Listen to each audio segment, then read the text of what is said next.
ನಿಶಾ ಯೋಗೇಶ್ವರ್ ಮಾಜಿ ಸಚಿವ ಸಿ.ಪಿ. ಯೋಗೇಶ್ವರ್ ಅವರ ಸುಪುತ್ರಿ. ಎಲೆಕ್ಷನ್ ಸಮಯದಲ್ಲಿ ಈ ಹೆಸರು ಒಂದಷ್ಟು ಜೋರಾಗಿ ಕೇಳಿಬಂದಿತ್ತು. ಇವರು ಕಾಂಗ್ರೆಸ್ಗೆ ಹೋಗ್ತಾರೆ, ಪ್ರಚಾರ ಮಾಡ್ತಾರೆ ಅಂತೆಲ್ಲ ಹರಡಿತ್ತು. ಕಾಂಗ್ರೆಸ್ ಸೇರ್ಪಡೆಗೆ ಮುಂದಾಗಿದ್ದ ನಿಶಾಗೆ ಉಪಮುಖ್ಯಮಂತ್ರಿ ಡಿ.ಕೆ. ಶಿವಕುಮಾರ್ ಗ್ರೀನ್ ಸಿಗ್ನಲ್ ನೀಡಲಿಲ್ಲ. ತಂದೆ ಮಗಳನ್ನು ಬೇರೆ ಮಾಡಲ್ಲ ಅನ್ನೋ ಕಾರಣ ಕೊಟ್ಟು ಸುಮ್ಮನಾದರು. ಇದೀಗ ಅದು ಹಳೆಯ ವಿಷಯ. ಆದರೆ ಇದೀಗ ಮತ್ತೆ ನಿಶಾ ಸುದ್ದಿಯಲ್ಲಿದ್ದಾರೆ. ಅದು ರಾಜಕಾರಣದ ವಿಷಯದಿಂದ ಅಲ್ಲ, ಬದಲಿಗೆ ತಂದೆಯ ವಿರುದ್ಧವೇ ಸಿಡಿದು ಆಕ್ರೋಶ ವ್ಯಕ್ತಪಡಿಸಿರೋದ್ರಿಂದ. ನಾನು ಒಂದಷ್ಟು ವಿಡಿಯೋಸ್ ಹಾಕಿದ್ದೆ. ಆ ವಿಡಿಯೋಸ್ಗೆ ನನಗೆ ಒಂಥರ ವಿಚಿತ್ರವಾದ ಕಾಮೆಂಟ್ಸ್ಗಳು ಬಂತು.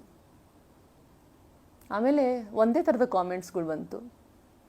ಅದರಲ್ಲಿ ಮುಖ್ಯವಾದ ಕಾಮೆಂಟ್ ಏನಂತ ಅಂದರೆ, ನೀವು ನಿಮ್ಮ ತಂದೆಯ ಹೆಸರನ್ನು ಹಾಕ್ಕೊಂಡಿದ್ದೀರಾ, ಆ ಹೆಸರನ್ನು ತೆಗೆದು ನೀವೇನು ಮಾಡಬೇಕು ಮಾಡಿ, ನೀವು ಏನಾದರೂ ಮಾಡಬೇಕು ಕೆಲಸ ಅಂತ ಅಂದರೆ ಆ ಹೆಸರನ್ನು ಫಸ್ಟ್ ತೆಗೀರಿ, ಯಾಕೆಂದರೆ ಅವರಿಲ್ಲದೆ ನಿಮ್ಮ ಅಸ್ತಿತ್ವ ಇಲ್ಲ ಅಂತ.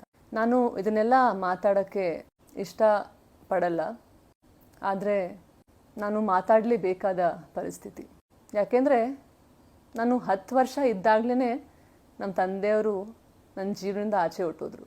ನಿಶಾ ಅವರು ಇವತ್ತು ಹೇಳಿದ ಒಂದೊಂದು ಮಾತು ಕೂಡ ಅಯ್ಯೋ ಪಾಪ ಅನ್ನುವಂತಿದೆ. ಇಂಥ ಕುಟುಂಬದಲ್ಲಿ ಹೀಗೆಲ್ಲ ಇದೆಯಾ ಅನ್ನೋ ಪ್ರಶ್ನೆ ಮೂಡುತ್ತೆ. ಅದೇನು ಅಂದರೆ, ನಿಶಾ ಅವರು ಹೇಳಿರುವಂತೆ ನನಗೆ 10 ವರ್ಷ ಇದ್ದಾಗಲೇ ತಂದೆ ನಮ್ಮನ್ನು ಬಿಟ್ಟು ಹೋದರು. ತಂದೆ ದೂರವಾದ 24 ವರ್ಷದ ಬಳಿಕವೂ ಅವರನ್ನು ನೋಡುತ್ತಿದ್ದೇನೆ. ಎಲೆಕ್ಷನ್ ಟೈಮ್ನಲ್ಲಿ ಕರೆಯುತ್ತಿದ್ದರು. ಮನೆ ಮನೆಗೆ ಹೋಗಿ ಯೋಗೇಶ್ವರ್ ಗೆಲುವಿಗೆ ಪ್ರಾರ್ಥನೆ ಮಾಡುತ್ತಿದ್ದೆ.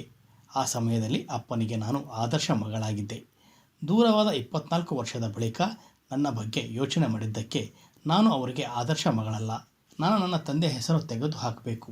ಸಾಮಾಜಿಕ ಜಾಲತಾಣದಲ್ಲಿ ಕಮೆಂಟ್ ಮಾಡುತ್ತಿರುವವರು ಯಾರು ಎಂದು ನನಗೆ ಗೊತ್ತು. ಹೀಗೆ ಕಮೆಂಟ್ ಮಾಡೋರೆಲ್ಲ ತಂದೆ ಹೆಸರು ಹೇಗೆ ತೆಗೆಯೋದು ಅಂತ ಹೇಳಿ ಎಂದು ಸವಾಲು ಹಾಕಿದ್ದಾರೆ.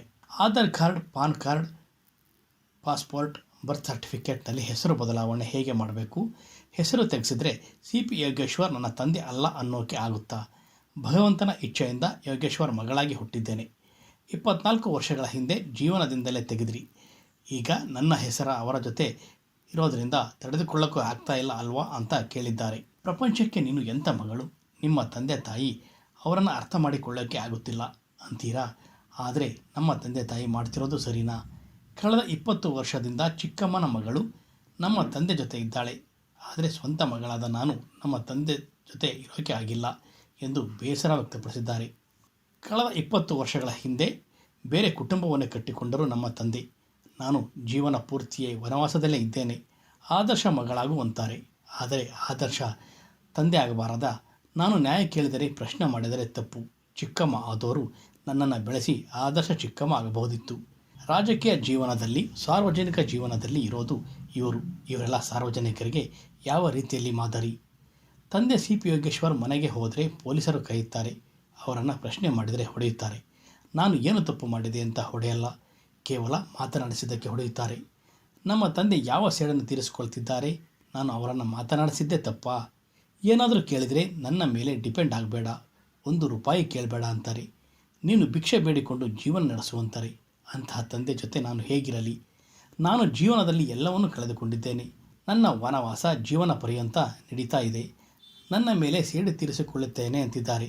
ಅಷ್ಟೇ ಅಲ್ಲ, ಕಳೆದ ವಿಧಾನಸಭಾ ಚುನಾವಣೆ ವೇಳೆ ಯೋಗೇಶ್ವರ್ ನಿಶಾ ಅವರ ತಾಯಿಗೆ ಕಪಾಳಕ್ಕೆ ಹೊಡೆದ್ರಂತೆ. ಅಲ್ಲೇ ಚಿಕ್ಕಮ್ಮನ ಮಗ ನಿಶಾ ತಮ್ಮನಿಗೆ ಹೊಡೆದಂತೆ. ಇವತ್ತು ನಿಶಾ ಅವರು ತಂದೆಯ ಬಗ್ಗೆ ಹೇಳಿಕೊಂಡು ಕಣ್ಣೀರಾಗಿದ್ದಾರೆ. ಆದರೆ ಅವರ ಈ ಬದುಕಿನ ಹಿಂದೆ ಇನ್ನೊಂದು ಕಥೆ ಇದೆ. ಅದೇನು ಅಂದರೆ, ನಿಶಾ ಅವರು ಓದಿದ್ದು US-ನಲ್ಲಿ. ನಂತರ ಬದುಕು ಕಟ್ಟಿಕೊಳ್ಳಲು ಹುಡುಕಿಕೊಂಡಿದ್ದು ಮಾಡೆಲಿಂಗ್ ಜಗತ್ತನ್ನು. ಆದರೆ ಕೆಲವು ವರ್ಷದ ಬಳಿಕ ಮಾಡೆಲಿಂಗ್ಗೆ ಗುಡ್ ಬೈ ಹೇಳಿದರು. ಸಾಮಾಜಿಕ ಕಾರ್ಯಗಳಲ್ಲಿ ತೊಡಗಿಕೊಂಡಿದ್ದಾರೆ. ಇವತ್ತಿಗೂ ನಿಶಾ ಅವರು ಬಡವರ ಹಾಗೂ ನಿರ್ಗತಿಕರ ಪರ ಕೆಲಸ ಮಾಡ್ತಾ ಇದ್ದಾರೆ. ಅವರ ಜೊತೆ ಓಡಾಡೋದು, ಅವರ ಪರ ಹೋರಾಟ ಮಾಡೋದು ನಿಶಾ ಅವರಿಗೆ ಖುಷಿ ಕೊಡ್ತಾ ಇದೆಯಂತೆ. ಇನ್ನು ನಿಶಾ ಅವರಿಗೆ ದೇವರಲ್ಲಿ ಅಪಾರವಾದ ಭಕ್ತಿ ಇದೆ. ಅಲ್ಲದೆ ಆಧ್ಯಾತ್ಮಿಕ ವಿಚಾರದ ಬಗ್ಗೆ ಗಂಟೆಗಟ್ಟಲೆ ಮಾತಾಡ್ತಾರೆ. ಅಲ್ಲದೆ ದೇವಸ್ಥಾನಗಳನ್ನು ಸುತ್ತೋದು ಅಂದರೆ ಇವರಿಗೆ ಅತ್ಯಂತ ಇಷ್ಟವಂತೆ. ಇದರ ಜೊತೆ ಮತ್ತೊಂದು ವಿಚಾರ ಅಂದರೆ, ಇವತ್ತಿಗೂ ಇವರು 2 ರೊಟ್ಟಿಯನ್ನು ಮಾತ್ರ ತಿಂದು ಜೀವನ ನಡೆಸ್ತಾ ಇದ್ದಾರಂತೆ. ನಿಶಾ ಅವರು ಇವತ್ತು ತಮ್ಮ ಶ್ರೀಮಂತಿಕೆಯನ್ನು ಮರೆತು ಬದುಕ್ತಾ ಇದ್ದಾರೆ.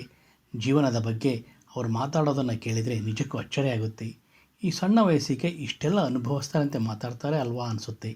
ಆದರೆ ಇಂಥ ನಿಶಾ ಅವರಿಗೆ ತಂದೆಯಿಂದ ಸರಿಯಾದ ಪ್ರೀತಿ ವಾತ್ಸಲ್ಯ ಸಿಗದೇ ಇರೋದು ಮಾತ್ರ ವಿಪರ್ಯಾಸ.